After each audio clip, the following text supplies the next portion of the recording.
Good morning, everyone. Today is Friday, May 24th. Welcome to PAN Pacific Academy News. My name is Antonio. I'm Lisa Bo. Today is already the last episode of the season 1. Hope you have enjoyed the whole season 1. Our school's final exams are coming. Alex and Miss Brown will have a discussion about relieve stress before final. Thank you, Lisa and Antoine. Hi, I'm Alex, and today I'm interviewing Miss Brown. Hi, Miss Brown. Can you introduce yourself first? Hi, I'm Miss Brown and I'm the college counselor at Pacific Academy. Thank you, Miss Brown. Today I'm interviewing about some tips for how to relieve the finals. So can you give us some tips? Yeah, so I think in order to relieve stress during final exams, I would say number one, make sure that you do the reviews that your teachers give you, right? So make sure you're completing those and make sure you have time to ask questions if you don't understand something that's on the review. I would say to start studying a few days before your final, not just the night before, and try to cram everything in, because I think that makes you anxious and stressed if you're just trying to study everything in one night, yes. Right?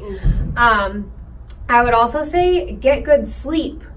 A lot of times I think students stay up all night long, right, trying to study and remember everything that they have to remember, but then that's actually worse because you wake up in the morning and you're tired and then you can't concentrate fully like you would have been able to on your test. So I would say for sure get good sleep, find a good spot to stop studying and make sure you get 8 hours at least of sleep before your finals. And I would also say have a good breakfast. Make sure you eat before your finals. I know a lot of you guys don't eat breakfast all the time. And I mean, just even with the AP tests, I was asking, did you eat breakfast? And some, no, I didn't eat breakfast. So make sure to eat breakfast. And then the last thing I would say is if during the test, if you're feeling stressed or anxious or like you don't know the answer, I would just say to take a deep breath, right? Just kind of try to calm yourself a little bit, maybe count to 10, right? And just kind of step back, calm yourself down, take deep breaths, and then reapproach the question. Because I think sometimes if you have a few questions you don't know the answer to, and then you start getting stressed out, right? Yeah. So just take it one at a time, deep breaths, eat breakfast, get good sleep, and I think everyone will be ready to go. Okay, thank you, Miss Brown. You're welcome. Can you give the students who are taking finals some wishes? Some wishes. Well, I hope that you all do wonderful on your finals. I know that you will. I know that you will all study really hard, and I say good luck to everyone. Thank you, Miss Brown. Now, let's go back to Antoine and Lisa in the studio. Thank you, Alex, for having such a good discussion. Last week, our school had a prom on a yacht in Newport Beach. Now let's go to Peggy with her interview. Hi, Annie and Tony. Can I ask you some question about the prom? Sure. Yeah. First question is, how many times did you guys go to the prom? For me, it's actually third time. Yeah, third time. Freshman, sophomore, and this year. Who are your first 2 times prom You partner? answer the question, okay? It's my second time to go to prom. Okay, so all school know you guys are the king and queen of the prom. So I want to ask, what's your feeling about you become the queen and king in that prom? For me, it is a big surprise for me at first. I know I could be a prom king, but then, generally speaking, I feel like it's pretty fun and cool because for prom, the biggest thing is just for fun, and I feel like it's pretty good. Yeah. How about you? I think it's very interesting that both of us become the queen and king. What do you? Okay. And in my senior year, so it's it leaves a memory. Yeah, this is what I want to say too. Yeah. Congratulations, you get the king and queen of the prom. Thank you. Thank you so much. Thank you. Hi, Linda. Can I ask you some question about the prom? Yes. The first question is, how many times did you go to the prom? This is actually my first time at prom. And the next question is, so our school all know that you get the princess of the prom. What's the feeling about you get the princess? I'm like very happy and I'm like was very surprised at the time that I got princess. So I felt like I'm very lucky. Yeah. Okay, thank you. Thank you. The same-sex marriage is legal in Taiwan as of today, May 24th, 2019. Our reporter Billy will interview our school students to get their feeling about it. I was surprised that they legalized gay marriage in Taiwan, but I think it's good. They're going along with what everybody else is doing, and it's nice for those who want to care for each other in other ways. I think people all over the world have a choice. You know, if they want to marry the same gender, then I think they should have that right. So Josh, what do you feel about that Taiwan allow the same-sex marriage? I feel that it is happy and fun just because it shows more freedom for each people and to show their own rights as a person. So it's good. I think it's okay. And people should have their own idea. And just maybe people will refuse this, but not to refuse because they want to refuse. They should, it's not the last century, and I should think people should be more free than before. Hello, everyone. My name is Selena Ma. So I think China should pass this law too. Also, Korea has to pass this law too. Thank you, Billy, for your interview. Antoine and Max will have a discussion with Linda, Allison, and Miss Xu and going deeper with this topic. Thank you, Lisa. Welcome to our current event discussion. Today is a historic day for Taiwan. Taiwan is the first Asian country to officially legalize the same-sex marriage. So we invited Miss Xu and Linda and Allison to our discussion. Let's go to talk about this topic. Hello, Miss Xu and Linda and Allison. Thank you for joining our discussion. Can you guys introduce yourself? Okay. Hi, I'm Miss Xu. I work as the Director of Student Affairs and I teach ELD 3 at Pacific Academy.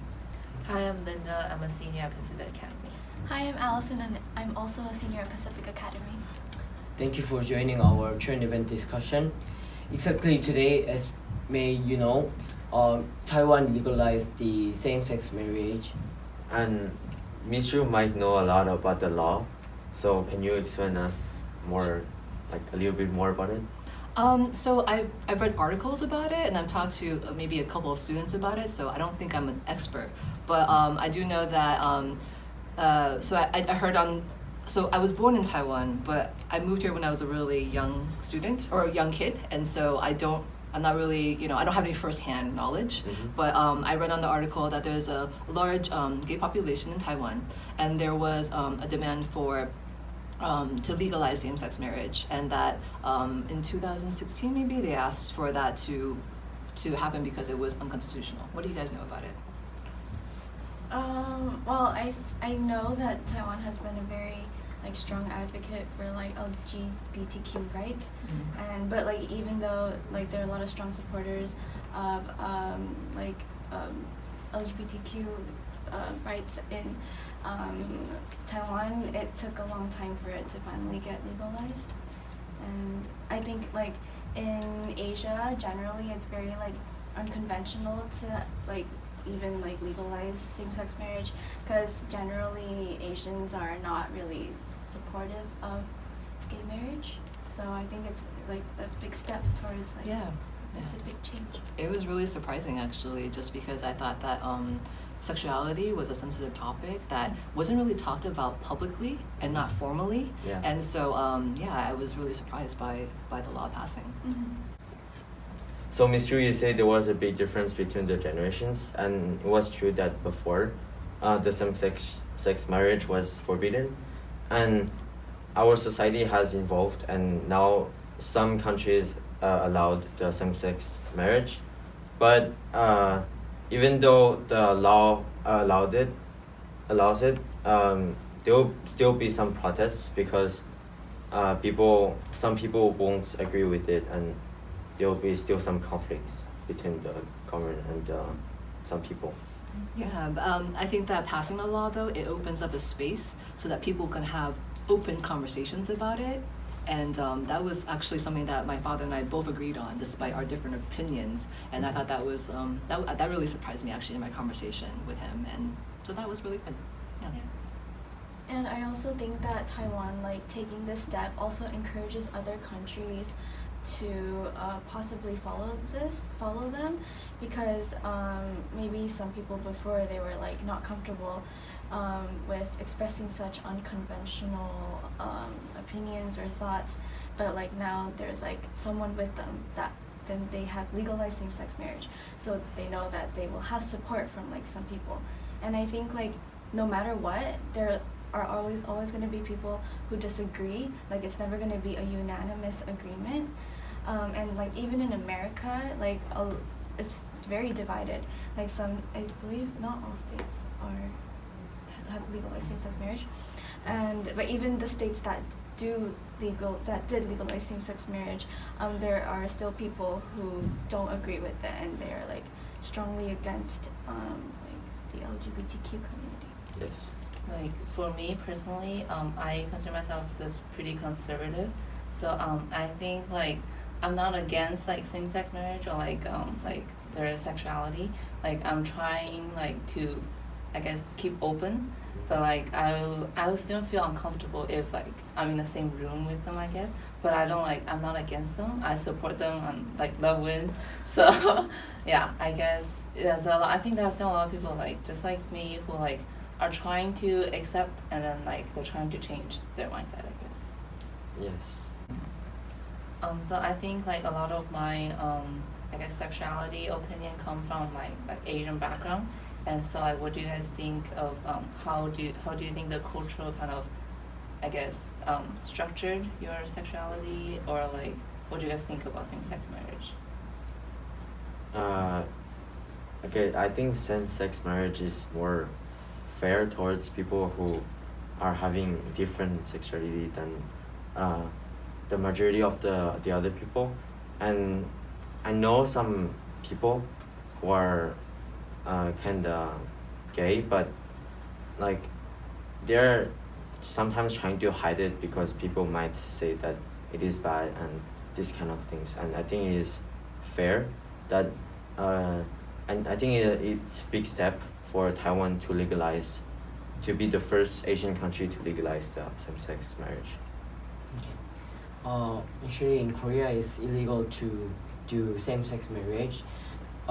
There are many reasons for like it's illegal to do the same-sex marriage, because of some of them is Christianity, and also in Korea we think like it's not bad, but there are many people who think it's so bad. So it's nothing like there are so many people who hide it, like as what you said. So like I think it's weird to say that it's like illegal. Yeah, I think like this issue is not just like about like your sexual preference. It's also about like religion, race, or like different beliefs. That's why like there's so many different opinions and so many different debates about this issue. Do you think it would be fair that the other countries in Asia or other continents to legalize also the same-sex marriage? I think it's more like the citizen, people who live in there, what they think, what they want, because they are the one who's going to like follow those laws, who's going to get punished if the laws are broken. So I think they shouldn't be pressured just because they are not legalized. But if they're like people want to legalize them, I don't think the government should like stop it. Yeah, I think that's what's really inspirational about Taiwan legalizing same-sex marriage, because I think that people really put in the effort to go to marches and to speak to their government, and the government is listening and trying to represent its people to the best of its ability. I mean, we have marches here, and I participate in some of them, but a little part of me always wonders, oh, will really make a difference. Is my government really listening to me? And so it's just kind of inspirational to see that happening in a different country. Yeah. As you may know, there are like people of group who agree the same-sex marriage, but also against them there are people, group of people who disagree to the same-sex marriage. Why do you think they agree and they disagree? Oh, I think that it's probably not a very simple answer. You know, like we have mentioned already, I think that religion plays a factor in it, beliefs and values. I think that maybe the question is also going down to what really is marriage. I think society tries to define it a certain way, but I think that there's different, people say maybe it's a more open definition than what it was originally.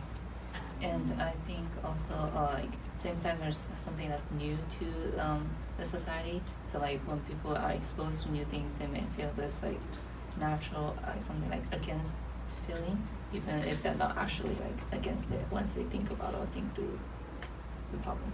I think like culture also plays a very big part in this whole like disagreement of same-sex marriage, because it's not really, let's say, like traditional, because everyone is more like heterosexual, and which is why I think people are very scared to like come out, or they're uncomfortable because they don't want people to think that they're different from others.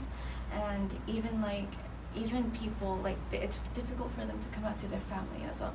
Like, it's a really sensitive topic, and I think it's difficult for people to find others that will like accept them for who they are. But I think like everyone is entitled to their own opinion, and it's their own life, so they should have a say in their sexuality or whatnot. Yeah, it is true that culture and religion is a very important part of the sexuality, but like some people really love someone else, but they cannot like be their husband or a wife just because of the culture or religion. Okay. So I think that was a great discussion. Thank you for coming here, and we'll probably see you next time. Thank you. Thank you for inviting us. Thank you. Thank very you. much. Thank you. Thank you. Thanks, Max. Thank you. Thank you, Linda, Allison, and Ms. Chu for coming and having such a great discussion with us. Let's go back to Lisa in the studio. Thank you, Antoine and Max, for this week's discussion. Now let's switch to our education reporter, Albert, to learn about this week's vocabulary. Hi, PA students. I'm glad to introduce you the last word of week from Mr. Corpus. The word is abstain. Its definition is to hold oneself back voluntarily, or to choose not to do or have something, or to choose not to vote. There are two examples. The hardworking student abstained from playing video games late in the evening. The second example is voters who do not like their choices may abstain from voting. Good luck on final exams and have a wonderful summer. Now let's go back to Antoine and Lisa in the studio. Thank you, Albert, for teaching us vocabulary. Remember, if you use the vocabulary with Mr. Corpus, you will get a VP card, and 2 VP card means 1 day free dress. Okay, now let's go to Sean to the Global Corner to learn about the Memorial Day. Hi, this is Sean Lee from Global Corner. Today, we have a special guest, Ms. Zhu. Hi, Ms. Zhu. Can you introduce yourself to the audience, please? Sure. Hi, Sean. My name is Mrs. Stroop, and I teach social studies at Pacific Academy. I teach Sheltered World History, U.S. History, AP World History, and AP U.S. History. And also, this weekend is a Memorial Day. Can you tell me the history about Memorial Day, please? Sure. So we first started celebrating Memorial Day after the Civil War, and it was a way to honor all of the soldiers who fell in the war. The Civil War was our worst war in American history. More soldiers died in that conflict than any other War. So there were communities around the country, everyone was affected by the Civil War, and everybody had a soldier who had fallen to honor. Oh, I see. And then also, I'm seeing a lot of American flags these days. Like, can you tell me the connection with the American flag? Sure. So Memorial Day used to be called Decoration Day, and it was a time when you would take flowers and American flags to the graves of soldiers, and you would decorate their graves as a way to honor them. We don't really do that anymore, but the American flag has stayed on as a symbol of Memorial Day. How do people celebrate these days? Most people celebrate with their family and friends by having a barbecue or a potluck. And because it's the last weekend in May, many people consider it the start of summer and they like to go to the beach. And Ms. Drew, how are you going to celebrate Memorial Day? Well, Memorial Day is a lot less formal than Christmas or Easter, so you can throw something together at the last minute. So I'm probably going to host a barbecue for my neighborhood and just do hamburgers and hot dogs in my backyard and invite the neighbors to bring some food and just relax. So thank you for coming on, Ms. Drew. And so this was our last episode of season 1. And thank you for watching, and let's go back to Antoine and Lisa in the studio. Thank you, Sean, for teaching us about the Memorial Day. Now, let's switch to weather with Derek. Hi everyone, welcome to Weather Focus. Today is May 24. Today's weather is sunny, and the Saturday's weather is cloudy, but there have high probability to be raining at 10 p.m. And Sunday's weather will be raining. Saturday and Sunday are both between 13 degrees Celsius and 19 degrees Celsius. Thank you for watching. Now, let's go back to Antoine and Lisa. Thank you, Derek, for telling us the weather. Now let's go to Alex to know more about the menu. Thank you, Lisa and Juan. Hi, I'm Alex, and today I'm going to announce next week's lunch menu first. So on Monday, we have Memorial Day, so we don't have school. Tuesday, we have tempura udon or sesame chicken with rice. Wednesday, we have Korean-style lunchbox. Thursday, we have popcorn chicken or fried pork chop. Friday, we have graduation day, so we don't have lunch at school. Also, there are no people celebrating birthdays this week, and this is the last episode of PA News. Hope you have a great summer. Now, let's go back to Antoine and Lisa in the studio. Thank you, Alex, for letting us know about the lunch menu. And also, thank you for watching our PA News. Hope you enjoyed our season 1. This is Antoine and Lisa. Good luck for the finals and have a great summer. Bye-bye.